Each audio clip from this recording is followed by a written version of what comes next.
বাড়িতে বসেই তৈরি করুন হোটেলের মতন পারফেক্ট মিষ্টি। মাত্র 1 কেজি তরল দুধে এই সাইজে 20 পিস মিষ্টি বানাতে পারবেন এবং এই ভিডিওর স্টেপ বাই স্টেপ অনুসরণ করে আপনার পরিবারের মিষ্টির স্বাদ বাড়িয়ে নিতে পারেন। মিষ্টি তৈরি করার সময় শুরু থেকে শেষ পর্যন্ত একটু কম বেশি হলে মিষ্টি সঠিকভাবে তৈরি হয় না। তাই আপনাদের কাছে বিশেষ অনুরোধ, যদি আপনি মিষ্টি বানানো সঠিকভাবে শিখতে চান তাহলে আজকের ভিডিওটি না টেনে সম্পূর্ণ দেখার। আসসালামু আলাইকুম everyone, welcome to back Tajmira cooking. আজকের রেসিপির জন্য আমি প্রথমেই নিয়েছি 1 কেজি তরল দুধ। তারপরে এটা আমি চুলায় জ্বালিয়ে নিয়েছি, অতক্ষণ সময় জ্বালিয়ে নিয়েছি যতক্ষণ প্রথমবার বলক না ওঠে। প্রথমবার বলক উঠলেই আমি চুলাটা অফ করে দিয়েছি। তারপর এটা লাড়াচাড়া করে ঠান্ডা করে নিয়েছি, ওই পরিমাণ ঠান্ডা করে নিয়েছি যাতে আঙ্গুল দিলে আঙ্গুলে সহ্য হয়, সেই পরিমাণ ঠান্ডা করে নিয়েছি। তারপর যখন আঙ্গুলে সহ্য হয় তখন আমি এখানে অ্যাড করেছি ভিনেগার।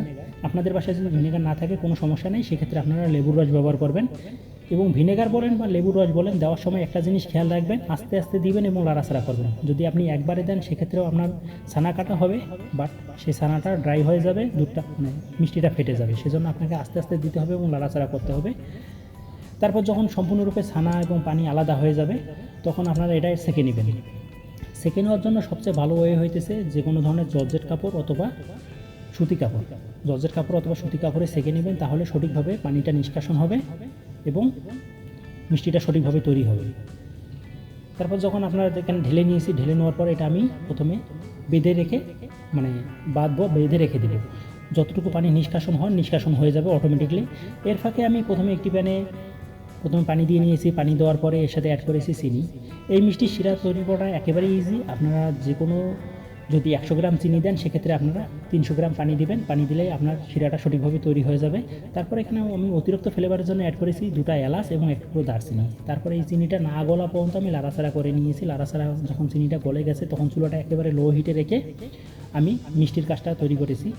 দেখুন আমি মিষ্টিটা প্রথমে আমার পানিটা নিষ্কাশন হয়ে গেছে। এখানে যদি আপনারা দেখেন যে আমার বেশি শক্ত হয়ে গেছে, সেক্ষেত্রে আপনারা ওই যে পানিটা কেটেছেন ওখান থেকে কয়েক ফোঁটা পানি দিয়ে একটু নরম করে নেবেন। নরম করে নিয়ে এটা ডলা দিয়ে নেবেন। ডলা দিয়ে নিয়ে কোনো ধরনের দানা দানা যাতে না থাকে সেদিকে খেয়াল রাখবেন। যখন কোনো ধরনের দানা দানা থাকবে না তখন এর সাথে অ্যাড করবেন সামান্য পরিমাণ খাবার সোডা এবং প্রায় আমি এখানে অ্যাড করেছি 10 গ্রাম পরিমাণ গুঁড়া দুধ। আপনি যদি গুঁড়া দুধ ইউজ না করেন কোনো সমস্যা নেই, এখানে ময়দা ইউজ করবেন।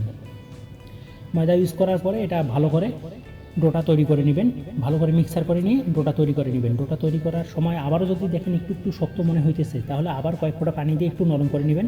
বেশি নরম করবেন না, আবার বেশি শক্ত করবেন না। দেখুন আমার ডোটা সম্পূর্ণরূপে রেডি হয়ে গেছে। এখন আমি এটা ছোটো ছোটো করে গোল্লা কেটে নিব। 18 থেকে 20টা গোল্লা হবে।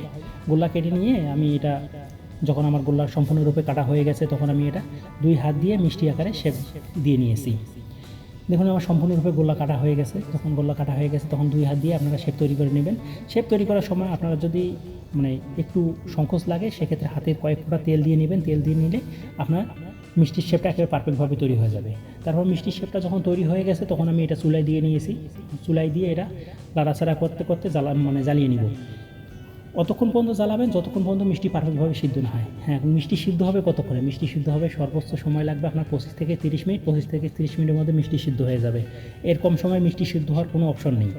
সেজন্য আপনি 25 থেকে 30 মিনিট অনবরত আপনার লাড়াচাড়া করতে হবে। মাঝে মাঝে দেখবেন যদি মিষ্টিটা ডেবে যাইতেছে বা পানি শুকিয়ে গেছে সেক্ষেত্রে আপনারা একটু করে গরম পানি উপরে ছিটিয়ে দেবেন, দেখবেন আপনার মিষ্টি অটোমেটিকলি আবার ফুলে উঠেছে।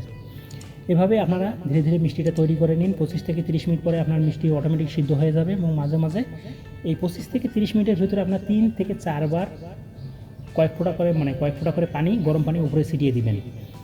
দেখবেন আপনার মিষ্টির শিরাও ঠিকঠাক থেকে যাবে এবং মিষ্টিটাও পারফেক্টভাবে সিদ্ধ হয়ে যাবে এবং মিষ্টিটা ফুলবে সুন্দরভাবে।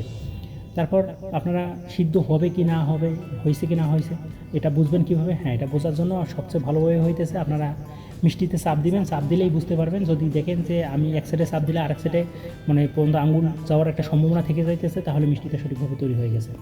তখন আমি তারপরে চুলাটা অফ করে দিয়েছি। চুলাটা অফ করে দিয়ে 2 থেকে 3 ঘন্টার জন্য মিষ্টিটা রেখে দিয়েছিলাম। মিষ্টিটা তো পরিবেশনের জন্য রেডি হয়ে গেছে। এখন আপনি এক্সট্রা ফ্লেভারের জন্য আমি এখানে অ্যাড করেছি 1 কাপ 10 গ্রামের মতন গুঁড়া দুধ এবং 1 চা চামচ ঘি। তারপর ওটা ভালো করে মিক্সার করে নিয়ে এই মিষ্টিটার একটু রস বের করে এর সাথে মিক্স করে নিয়ে পরিবেশন করেছি। এবং এই মিষ্টিটা খেতে এতটাই সুস্বাদু হয়, এই যে গুঁড়া দুধ এবং ঘিয়ের ফ্লেভারটা যখন মুখে পড়ে তখন আপনারা খেলেই বুঝতে পারবেন আসলে কতটা সুস্বাদু লাগে। তারপরে এরভাবে যখন সম্পূর্ণরূপে রেডি হয়ে গেছে তখন আমি এটা পরিবেশনের জন্য রেডি করেছি। সো ভিউয়ার্স, আপনাদের কাছে বিশেষ অনুরোধ, যদি ভিডিওটি ভালো লেগে থাকে আর যদি ইউটিউব থেকে দেখে থাকেন অবশ্যই লাইক, কমেন্ট, সাবস্ক্রাইব এবং শেয়ার করবেন। আর যদি ভিডিওটি ফেসবুক থেকে দেখে থাকেন অবশ্যই লাইক, কমেন্ট, শেয়ার এবং ফলো করার জন্য বিশেষ অনুরোধ রইল। দেখা হবে আরও সুন্দর কোনো রেসিপি নিয়ে। আর এই ভিডিও সম্বন্ধে যদি আপনাদের কোনো ধরনের মন্তব্য থেকে থাকে অবশ্যই কমেন্ট বক্সে কমেন্ট করবেন, আমি তার রিপ্লাই দেওয়ার চেষ্টা করব। আর এছাড়াও যদি আপনারা অন্য কোনো ধরনের ভিডিও দেখতে চান আপনারা তাও কমেন্ট করবেন, আমি সেই ধরনের ভিডিও নিয়ে আপনাদের সামনে হাজির হব।